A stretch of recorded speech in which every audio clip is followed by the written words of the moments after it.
What's going on, YouTubers? Howie from 723 Productions out here enjoying this street glide on some beautiful backcountry roads in western Massachusetts.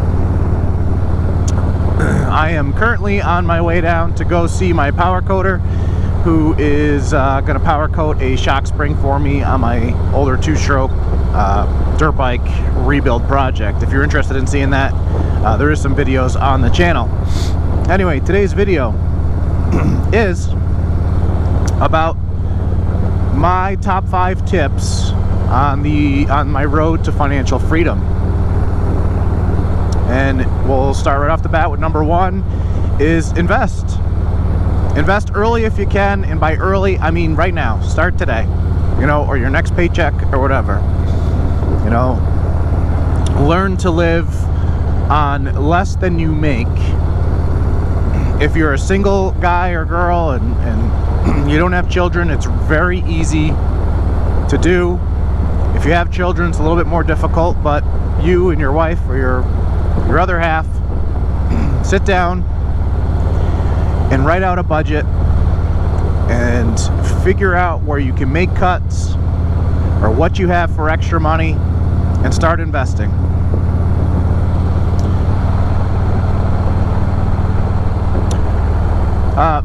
Number 2, I would say, is learn almost to be a minimalist. You don't need a whole lot in life, not as much as we think we do. I think if like me, if you grew up in the United States of America, we have a overabundance of just everything. We were born into it this way. Even if you're on the low income side, which I was raised in a single mother family. Single parent home. We did not have much at all, but still we had a house bigger than we need, and that was living in projects. We all had our own rooms. We had snacks, Pop-Tarts, things like that, things that just not necessary. We had game systems, and we had extra toys, just stuff that we didn't actually need. So there's a lot you can go without. You don't need the biggest TV, you don't need the latest whatever. You don't need a brand new car. A lot of people today, especially, I live in a very low income area of Massachusetts, and I see people who make $25,000, $30,000 a year, and they're going out and they're buying brand new $50,000, $60,000 vehicles. They do not need that, especially when they drive 5 miles to and from their work. It's just not needed, and it really excuse me, fighting a bit of a head cold here. It's just not needed. It's such a waste of money and resources, and it actually, the more you have is kind of like chains on your freedom. The less you have, the more freedom you have to go wherever you want, to do whatever you want, to try something new. So really sit down and look over that budget again. Look at what you have. What is absolutely necessary and what is not. And I'm not saying you have to live with nothing, but really weigh it out. Is it worth the money it's costing you to have whatever this item may be? Maybe you should downsize a vehicle. Maybe you don't need a brand new car. Maybe you could, get rid of that big high payment and buy something that is much more affordable.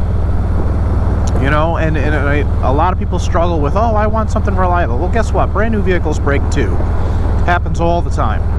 All the time. Go walk into a car dealership and in the service department and watch how many people come in there flipping out that their $50,000, $60,000 vehicle has an issue. They're tools, and sometimes they fail, regardless of how new they are. And sometimes the old tools are pretty dang good. So that's number 2. Really look at what you truly need, and that's kind of cutting back and to save on just your overhead, your cost, that type of stuff. Be smart with it. Don't live above your means. Number 3, and this is more of a aspect on life. It's not just financial, but push yourself outside your comfort zone. Every day, do something new. You know, something that's not your normal routine, and this can help you and strengthen you in so many areas, in health, in your mental health, and absolutely in your financial wealth. Like, for example, every now and then I do intermittent fasting. You know, I'll go quite a long time with just water, and the first day or two, it's hard. You get a little grumpy. You know, it's difficult because you got those hunger pains, which, by the way, are not true hunger pains. It's just a hormone in your body. I think it's called ghrelin, and it's just your body's so used to eating at certain times. Those hunger pains will go away. You know, maybe an hour and a half, they go away. And while fasting, you get a ridiculous amount of energy. You feel awesome. It sends your immune system through the roof. And not just like that, just do all kinds of stuff. Go to the bathroom without your phone. Put your phone down and think instead of playing on your phone aimlessly or brainlessly. Like, just, you know, go for a hike in the freezing cold if you live in a cold area. Try something new. For example, 2 years ago, I never cared about snowboarding a day of my life. Never done it. Besides like a $10 tag sale snowboard I bought as a kid and playing in the backyard type thing. I've never done it and didn't have any interest for it. I went out and I tried it, and now me and my oldest daughter love it. We're not very good. She's better than I am. And I don't care to do anything crazy. I don't care about going fast. I just like to cruise down the mountain, and I love it.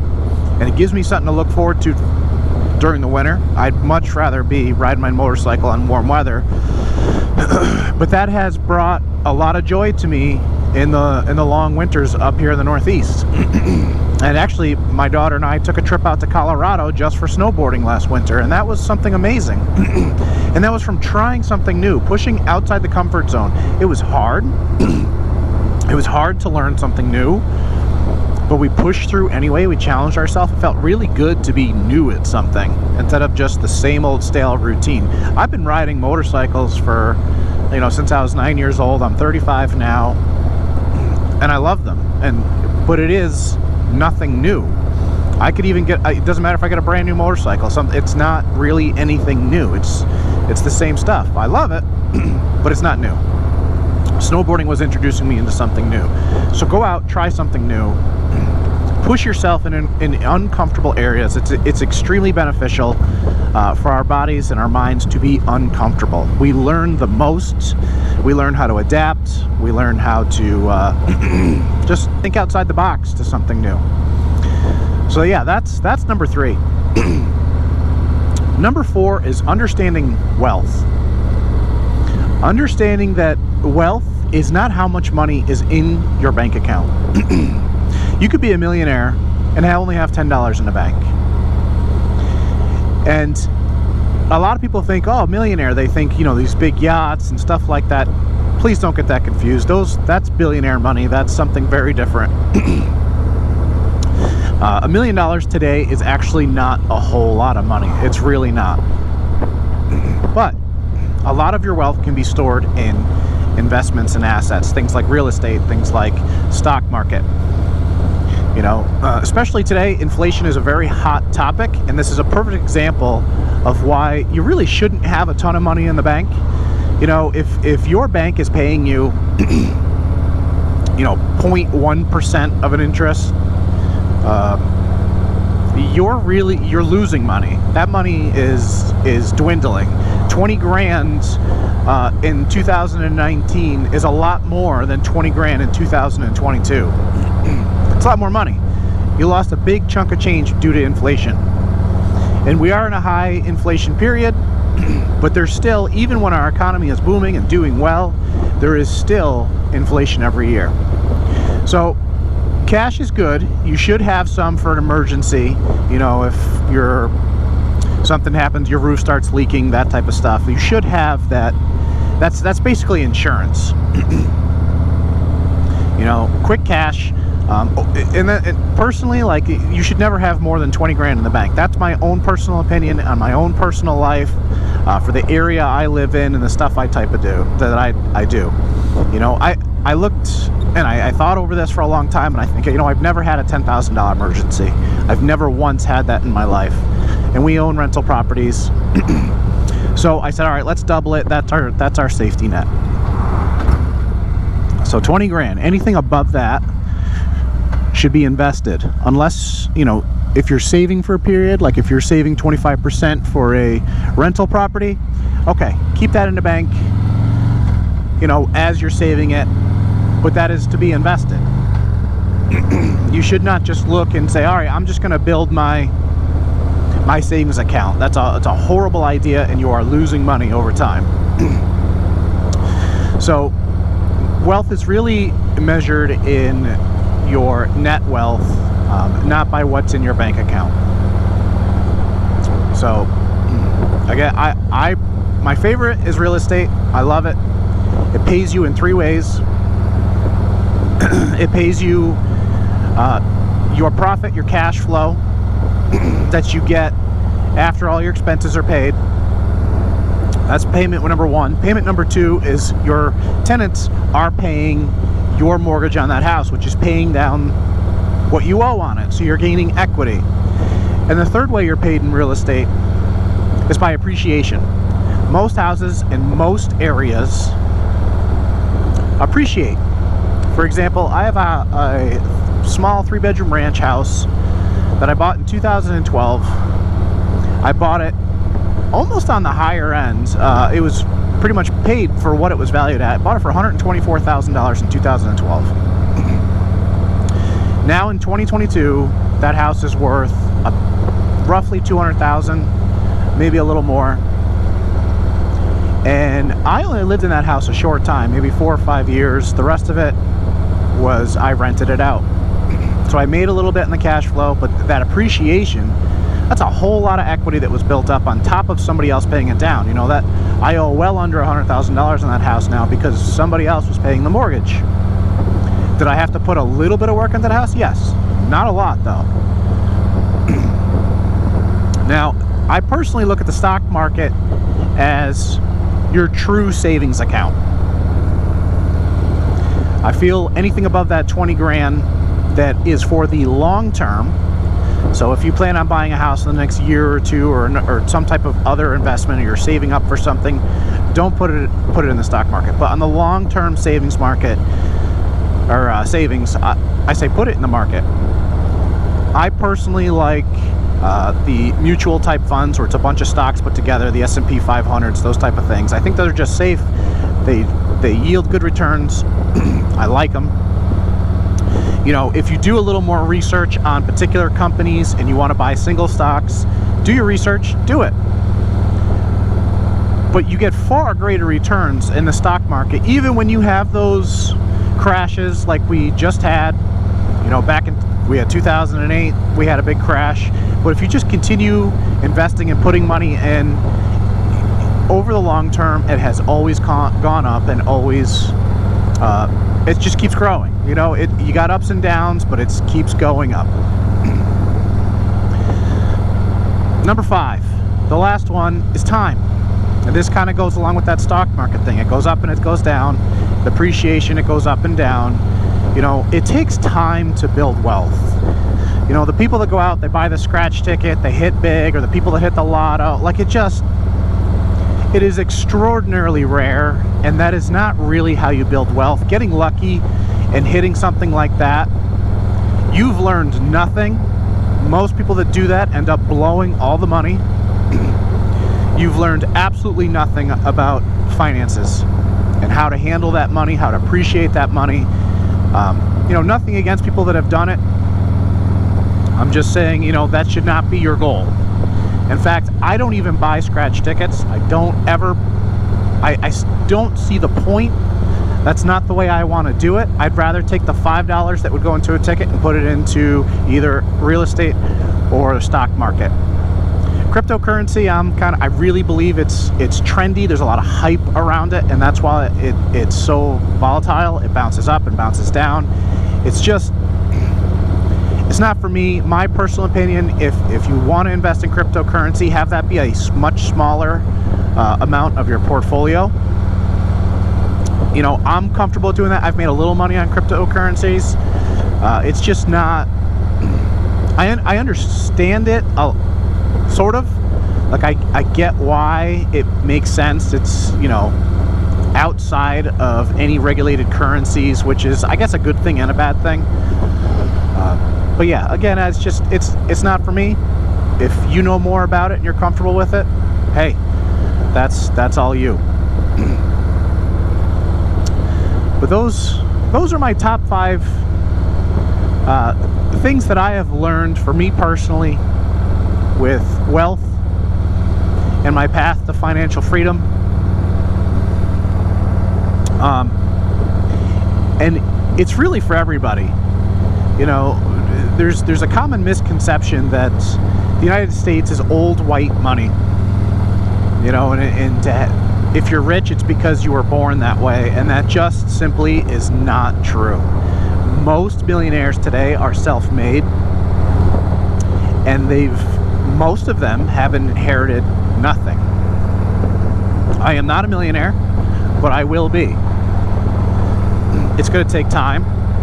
You know, my wife and I went from living paycheck to paycheck to being pretty severely in debt. You know, a negative net worth of probably $150,000 to now a positive $300,000. You know, and these are just rough numbers, but we have grown our portfolio pretty well, I'd say, in the last like 5 years. And the biggest change for us was being able to no longer live paycheck to paycheck, and that happened within the first year. We got serious about getting rid of the credit card debt and budgeting a little bit of extra money. Now, when we started this, I didn't have any special job. I was working for a motorcycle dealership, making $18.50 an hour, which is not a lot of money, personally. It's not. I was working too many hours. My hours sucked. Now, my wife made a little bit more than me. She works in a high school as a psychologist, and her hours were better. But it was when we put our money together. You know, she carried a lot more debt, though, from college. So it kind of washed itself out. So I would say pretty typical family jobs, I would say. You know, and again, we had a lot of debt. We had car payments. When we first got married, we both went out and bought new vehicles. She bought a brand new Explorer, and I bought a slightly used F-150. But it was crazy. It was like $1,100 a month when we were making that for both vehicles. It was horrible. It was too much money. It just... And a lot of people do that today. You know, they see extra money, they're like, oh, what can I buy? I want a new truck. I want a new car. And it was just a bad idea. So definitely watch your debt to income ratio.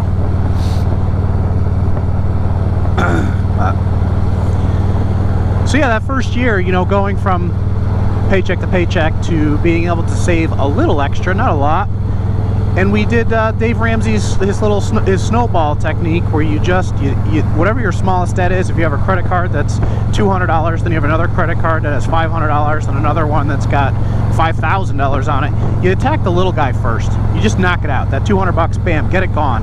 And if your minimum payment is $30 on that, whatever you had for extra and that $30, you roll it on to the next one, to that $500 card. You get that knocked out of the way, and then you take that payment. You know, if that one's another $30 or $40, you roll it into the big guy, and you just keep going, attacking your largest or your next largest debt. You start with the smallest, move up to the largest, and we did that. Now, I'm not, I don't follow Dave Ramsey 100%, but he's got so much good advice to getting out of debt. And we do own most of our stuff. We do have a little bit of debt. There was one point we were totally debt-free besides student loans. We do carry a little bit of debt. Not a lot, but everything's also in good equity. You know, if I want to sell something, get rid of it, I can do so pretty easy. I can sell something cheap, boom, gone. besides, you know, our mortgages on our houses. But again, when we buy a rental property, we put 25% down, which I think most places you have to. I mean, there is ways you can get around that and put less if you're not going to live in a home. If it's going to be strictly just an investment property, I think most places you got to put 25% down, which is good. It gives you a lower mortgage payment. You'll be in good equity on the house, so if you got to turn around and get out of it, you can. So yeah, those are my big things to financial wealth, and I encourage you to start today. Change your life. Life is so much more enjoyable when you are not in that hamster wheel.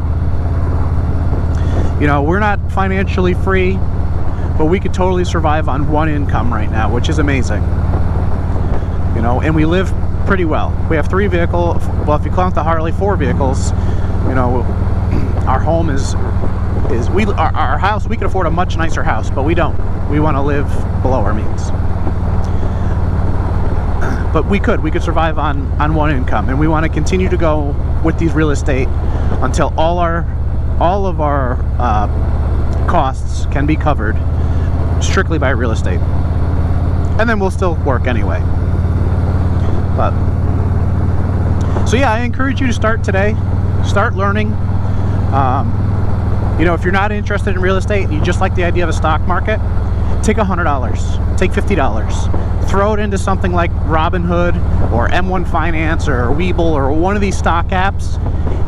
Even if you lose all of it, which I highly doubt you will, what you will learn with that small investment is worth far more than that $50 or $100. You know, I would say do something safe like an S&P 500. If you don't know what that is, just Google it. It's very simple to understand. It's really like the top 500 companies in the US, to simplify it. And watch it grow versus what's in your savings account. You know, your $100 in something like an S&P 500 will gain more than your $10,000 in a savings account. It just will. It's amazing. So yeah, that's it for today. I hope you guys like what I had to talk about. I'd love to hear your comments, concerns, questions. Again, I'm not a financial guru by any means. I'm just sharing what I've learned through my own life, in what I'm doing and practicing in my own life, and the success that we've had from it. So if you like what you see, check out the channel some more. Tons of motorcycle adventures. There's cool restoring of dirt bikes and much more to come. So like, subscribe, and we'll see you guys on the next one.